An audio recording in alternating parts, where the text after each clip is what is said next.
Indonesia butuh kemenangan saat dijamu tuan rumah Vietnam pada pertandingan pukul 20.00 waktu Indonesia Barat pada hari Minggu ini.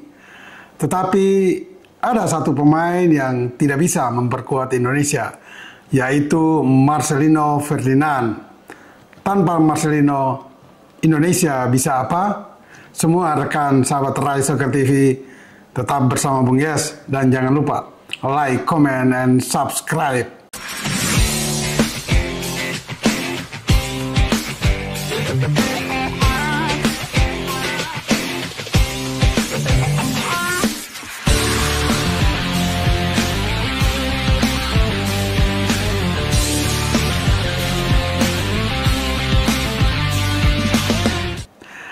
Memang sungguh miris ya ketika kita di kandang sendiri ditahan oleh tim anak bawang lah di kawasan ASEAN, yaitu Laos, dengan skor 3-3. Bahkan kita tertinggal 2 kali sebelum ganti memimpin, tapi kemudian berakhir dengan skor sama kuat 3-3. Hasil itu tentu membuat posisi Indonesia sangat rawan.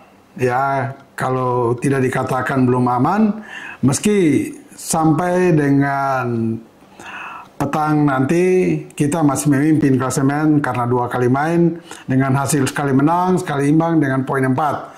Seteru berat kita Indonesia adalah Vietnam yang baru sekali main dan memetik kemenangan 4-1 atas Laos dengan poin 3. Yang lainnya Filipina, Myanmar, dan Laos masih memiliki poin 1 dari sekali main maupun 2 kali main.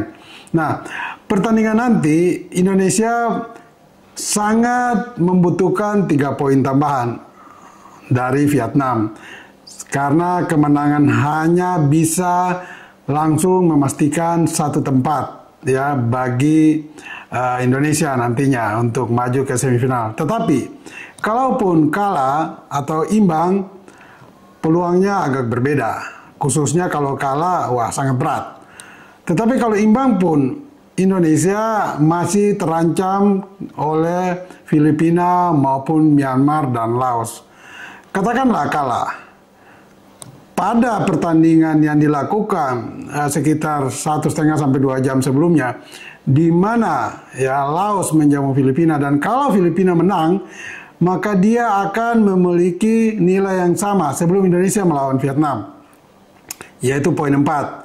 Karena Filipina dari sekali main ditahan Myanmar 1-1. Nah, dengan agregat gol 0, kalau Filipina menang maka agregatnya plus, tergantung gol yang dihasilkan, dan poin 4. Dan kalau Indonesia kalah dari Vietnam, maka Indonesia akan tetap memiliki nilai 4, tetapi kemungkinan saja dengan agregat 0 gol kosong atau minus, tergantung gol kemenangan yang diraih Vietnam atau gol yang membobolkan gawang kita. Karena sekarang kita agregat golnya atau selisih golnya 1. Nah, melihat kondisi ini, tentu kita berharap STY bisa membangkitkan semangat pemain kita untuk menahan minimal atau memetik kemenangan dari Vietnam. Tetapi ini sangat sulit. Mengapa? Tidak saja faktor teknis yang membuat Vietnam agak sedikit unggul, karena mereka tampil dengan pemain yang terbaik, sementara kita ada di lapis kedua.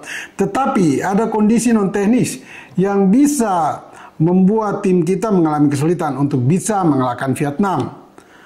Kondisi non-teknis itu adalah ambisi, emosi, ya, passion yang ingin dilakukan Vietnam untuk, ya dalam tanda petik, tidak mengalahkan, tapi bila perlu membantai Indonesia. Karena dalam beberapa tahun terakhir ketika tim nasional kita dipimpin STY, memang Vietnam selalu agak kesulitan ya untuk mengalahkan tim kita. Tapi itu di level senior. Ya.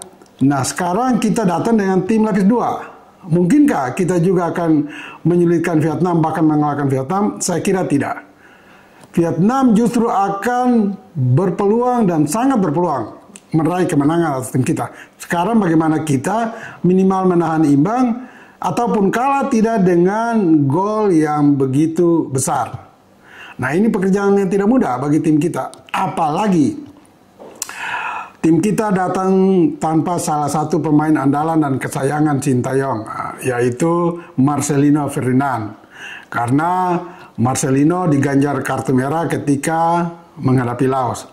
Nah, kartu merah ini juga kalau saya boleh katakan, ini memperlihatkan Marcelino belum begitu matang, walaupun dia sudah bermain bersama tim senior di beberapa pertandingan yang sangat penting. Ya, dan ini bukan saja untuk Marcelino, seluruh pemain lain yang sudah berkapasitas, berpredikat pemain nasional, harus mereka berpikir secara umum bahwa mereka adalah pemain nasional, sehingga jangan sekali-kali membuat kesalahan-kesalahan elementer di lapangan. Kalau kita lihat, Marcelino mendapat kartu merah ini karena kalau aku bilang karena kebodohannya dia. Itu adegan itu terjadi di pinggir lapangan atau di garis tengah lapangan. Itu tidak ada ancaman sama sekali bagi pertahanan kita. Untuk apa Marcelino melakukan tackling yang sangat kasar dan membahayakan lawan itu? Tidak perlu. Ya mungkin dia mengganggu saja, sudah bola out. Ataupun kalau bola tidak out dan dikuasai oleh pemain lawan, tidak ada ancaman serius bagi pertahanan kita atau gawang kita. Lalu mengapa Marcelino harus mengambil habis pemain lawan, sehingga wajar diberikan kartu merah. Nah, Marcelino ini boleh saya katakan juga ini pemain penuh kontroversial khusus dalam kinerjanya. Pemain ini kadang tampil bagus, kadang-kadang juga tidak bagus, ya. Dan kebanyakan sampai saat ini kebanyakan tidak bagus. Kalaupun dia jadi pahlawan ketika tim senior mengalahkan Arab Saudi dengan skor 2-0 yang diborong oleh Marcelino itu, ya oke lah, kita harus apresiasi itu. Tetapi secara keseluruhan Marcelino belum memperlihatkan dan belum menegaskan kestabilan penampilan dia bersama timnas. Tapi oke lah, hari ini timnas kita tanpa Marcelino. Lalu siapa yang bisa mengganti Marcelino dalam kinerja, ya? Karena Marcelino diposisikan STY kadang jadi penyerang murni, kadang jadi gelandang menyerang, kadang jadi playmaker. Dan untuk tim yang berlaga di Piala ASEAN ini, Marcelino punya dua fungsi sebagai gelandang menyerang, tapi terlihat juga dia sebagai playmaker, ya. Nah, peran ini harus diambil siapa? Mungkinkah Asnawi Mangku Alam? Ya bisa saja, karena dia sangat berpengalaman dan senior di tim ini. Tetapi kita lihat bahwa Asnawi juga tidak memiliki fisik yang prima untuk bertarung selama 90 menit. Pertama. Kedua, dia juga tidak punya kualitas untuk memberi umpan-umpan yang matang kepada penyerang. Ketiga, dia juga lemah dalam menunjang serangan dengan tanpa bola. Kalau dia mencetak satu gol, ya, ke gawang Myanmar untuk memberi kemenangan bagi Indonesia, itu dari bola mati yang diteruskan oleh Asnawi. Nah, bagaimana dengan formasi tim kita nanti? Sekali lagi STY nampaknya yang sudah menjadi hobinya suka mengubah-ubah formasi timnas kita. Saya nggak tahu apa yang ada di otaknya STY, bahwa dia paling hobi, ya, paling sering melakukan perubahan starting 11. Semoga kali ini dia tidak lagi melakukan itu. Ya, karena kita lihat bahwa dengan mengubah-ubah starting 11 ini membuat para pemain juga tidak full konsentrasi untuk mempersiapkan diri secara matang dalam sebuah pertandingan. Contoh, kalau saya misalnya sebagai pemain inti yang sudah pasti selalu mendapat tempat utama, ya, kecuali cedera atau alasan lain, kartu merah mungkin. Tetapi kalau saya tidak mengalami masalah, lalu mendadak saya sudah konsentrasi penuh untuk bermain sejak menit pertama, tapi tidak dimasukkan dalam starting 11, ini tentu mengecewakan. Dan itu berlaku bagi seluruh pemain. Atau pemain yang sering dicadangkan, mendadak H-1 dia diberitahukan bahwa kamu besok main sejak menit pertama. Ini juga membuat dia tidak dalam posisi yang prima untuk mempersiapkan diri karena H-1 baru dikasih tahu. Nah, inilah kelemahan-kelemahan dari STY, sehingga kita lihat bahwa timnas kita selalu tampil tidak maksimal. Banyak kelemahan-kelemahan yang dilakukan oleh tim kita. Salah satunya perubahan formasi tersebut. Bagaimana dengan Vietnam?